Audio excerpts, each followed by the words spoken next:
we saw a little bit of Resident Evil 4 remake in like some Resident Evil showcase. We also saw that we've got the Ethan Winters expansion. Yeah, it looks cool. I'm excited to play. What is it? Resident Evil 4 remake when that comes out, because it seems to be a pretty faithful, solid reinterpretation of that, which is something I was a little bit worried about, as we talked about in previous episodes. And then the Resident Evil Village stuff, I don't know if I'll go and play those necessarily, but I will certainly be interested to hear about them. Yeah, I think what they did with the Resident Evil Village DLC thing, the Winters thing, is interesting. Playing as the daughter, right? Yeah. By the way, if you watch this presentation, you're about to be spoiled the fuck out of what happens at the end of Village. So warning, I guess. But so I think that looks cool and interesting. But you're right. I don't know if I'll go back and necessarily play it. Though the third person was interesting. I was like, would I want to play this game? I think it might lose some of the spookiness of Village at times, but agreed. Pretty quickly in Village, that becomes less about being spooky and more about just being like a creepy shooter game. So I think that could be enough to get me to go back to it potentially. Because I did really, really, really like Village. Surprised me how much I like that game.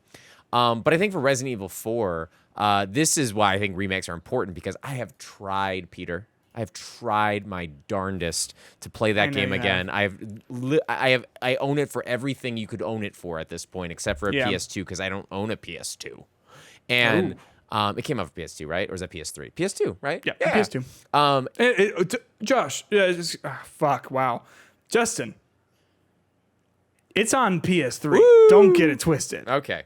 It is also on PS2, though. Yeah, it's also on PS4. It's also on Switch. It's also on PS. It's what can't you play it on right now? Actually, the first time I had it was for GameCube, so I still have those double disc GameCube versions. Look at that. Look at that. But so I wanted to play this game. I just cannot get past the controls, about them being the worst controls I have ever played in my, not the worst, but they're bad. And they do not translate well to 2022 gamers. So I think that with the cool graphics on top of it, that first Village scene looks as creepy as ever.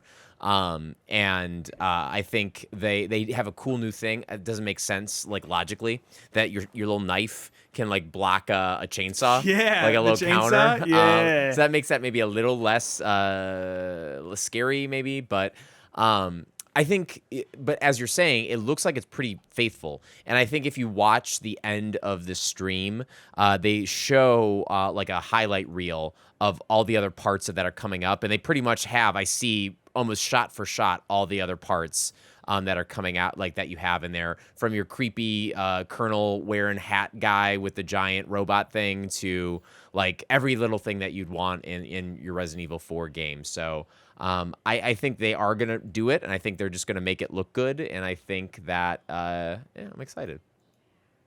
Yeah, I'm actually really excited for this. Yeah. This instilled a lot of confidence in me where perhaps before there wasn't a whole lot.